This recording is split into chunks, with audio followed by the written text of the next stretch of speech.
This week, I want to do a couple things that I was going to talk about. First off is, we talked about this a little bit last time. I'm feeling like shifting the title of these talks away from sermons and over towards explorations. Because the thought, I think this fits with humanism a little bit better.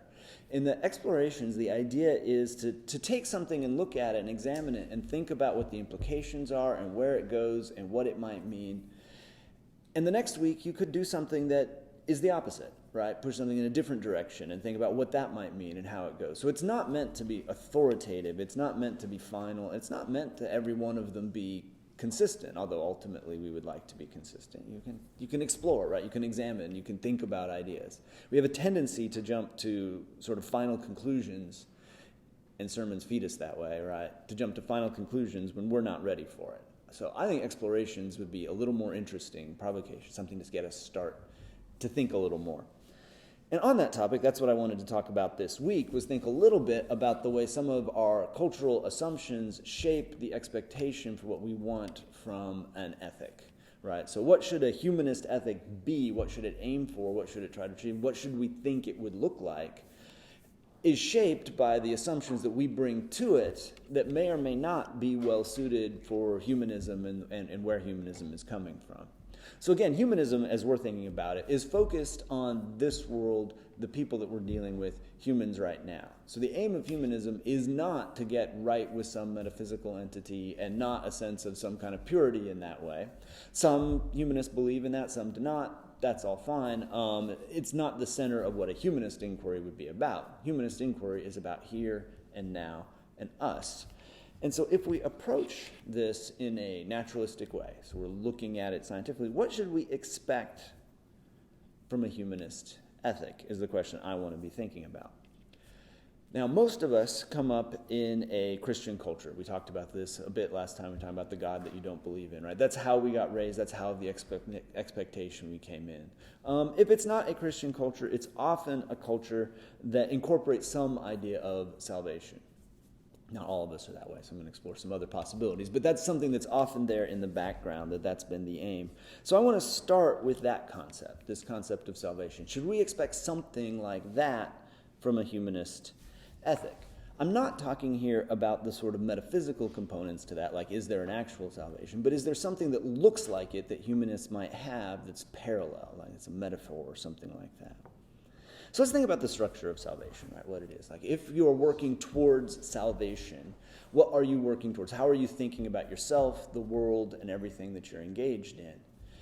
Well, salvation is a pass-fail test, right? That is either you get in or you don't, right? Either you get saved or you're not saved.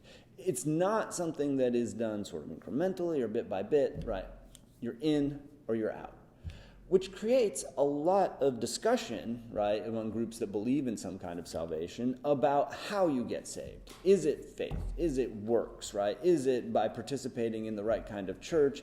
Is it by participating in baptism? Of course they're interested in those kinds of questions because being a pass-fail test of this kind, right, you've got to know what's the thing I have to do, right? If you do 90% of it, but not that last bit so that you fail, you're still not getting in, right? So you got to know, do I have to be baptized? Do I have to be saved? So in order to get there, right, salvation shapes us to thinking in that way, right? Every step's got to be right. Every component's got to be correct. It matters to argue over what detail you get because getting a detail wrong can be enough to exclude you, to drop you, to kick you out.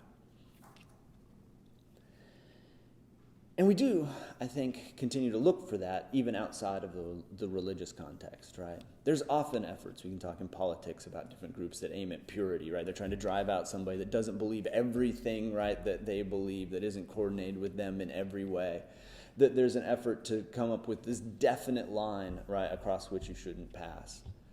An effort to divide people across a binary.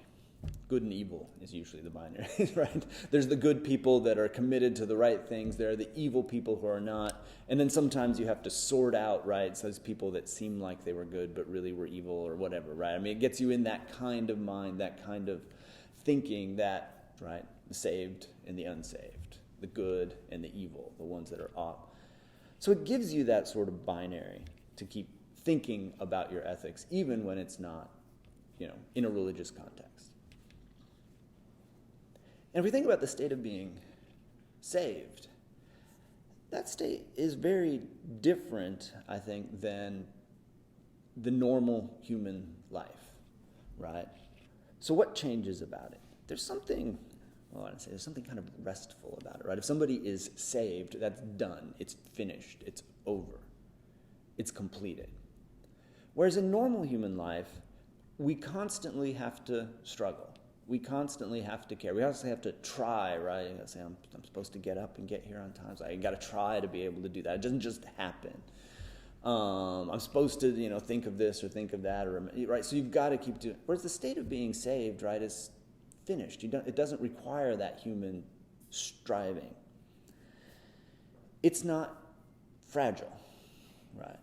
The way that normal human life is. The good things in human life do tend to be fragile, which might be a reason that it is desired by some people. I mean, I can see what's desirable about suddenly switching, right, to a world where I don't have to keep trying, where the good things that I happen to have accomplished so far are done and measured, engaged, and not something that can be lost with the next moment, the next possibility, the next election, whatever, right? It just disappears.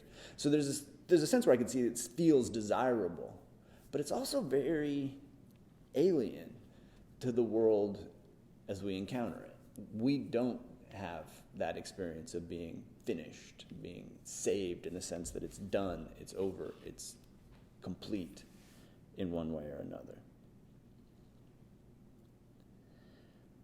So that's a little bit of what I think salvation sets up.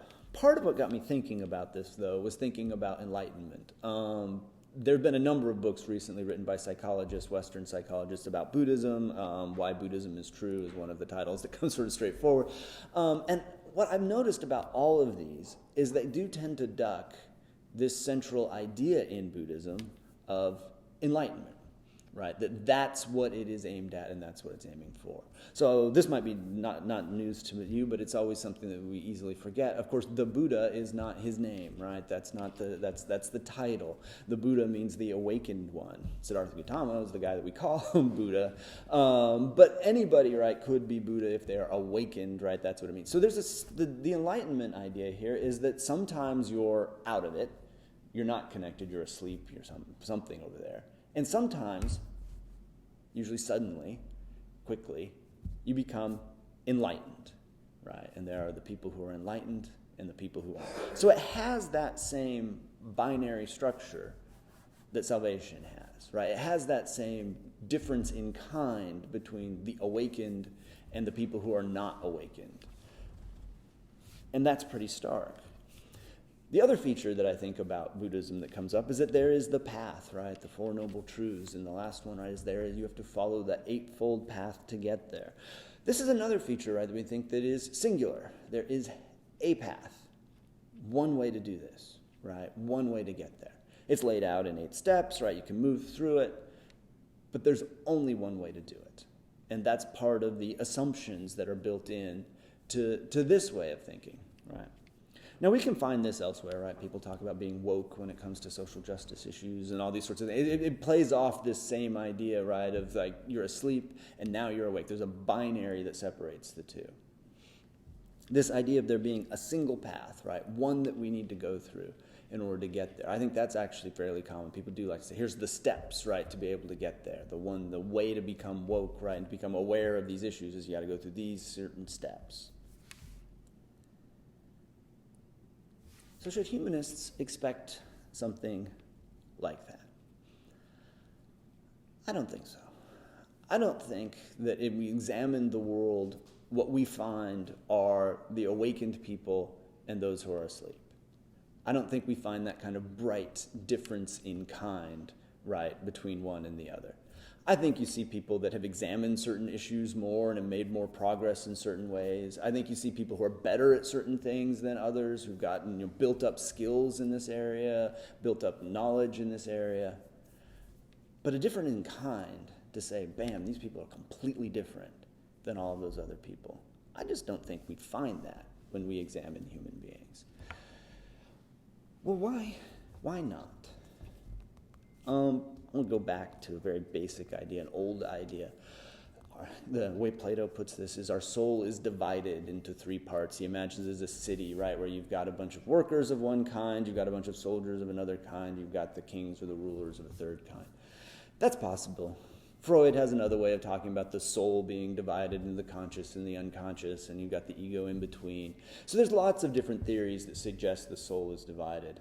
Neuroscience, I think, gives us the strongest picture of this, where you've got different parts of your brain that do different things. You've got an amygdala that often manages memories and emotions and things like this. You've got a more conscious, logical part that's working over here. You've got systems that work on vision, work on hearing.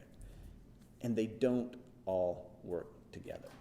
They're not always on exactly the same page. So you can be emotionally agitated and wonder why. Like the rational part's going, I don't know what's going on. But this is going, right? There's something churning. You've got two parts that are on different pages, right? Going in different directions. You could have made a decision that you're not going to be afraid of something. And still, when you get there, the emotional part says, guess what, right? I'm scared about this. This worries me. We are divided. We're not simple one whole thing. And each of those parts can get off on a different track, moving in different directions. Pulling them together is actually a lot of work. It takes effort, it takes time, managing your emotions, right, so that they're lining up with what you have the best reasons to think about is difficult. Same sort of thing, if we want to talk about being woke with social justice issues, that's not something that happens once and it's over. Right? That's something that somebody gets an insight. They notice something. Say, oh, wait a minute. I see the way the world works and it's different than the way I thought it was. And then they can forget it. Right? And time passes and it's no longer clear. Or it can be something they know intellectually and don't feel and act on. They don't just wake up one day and now they're set. And now they've got it.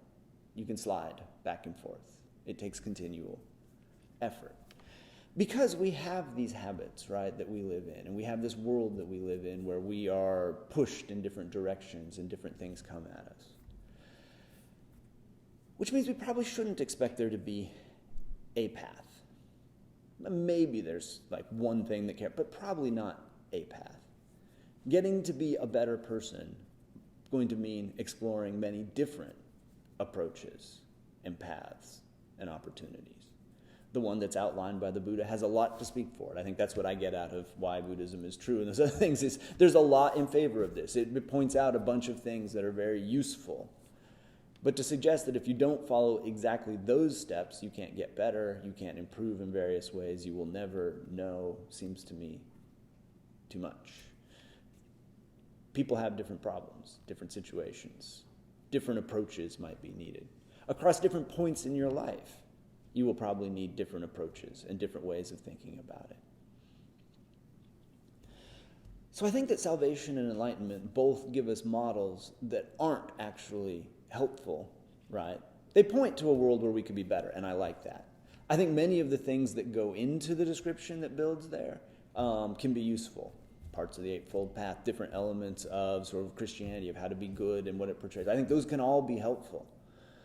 But this idea of the saved and the unsaved, the enlightened and the unenlightened, the ones that are in this perfect state and those that are not, I don't think that is helpful because it hides the constant effort and constant struggle that is human life, that is what our lives are like, right? So to live a life well means to struggle well and to continue making these efforts. And that's what humanism needs to think about. That's how humanism can learn from many of these other traditions.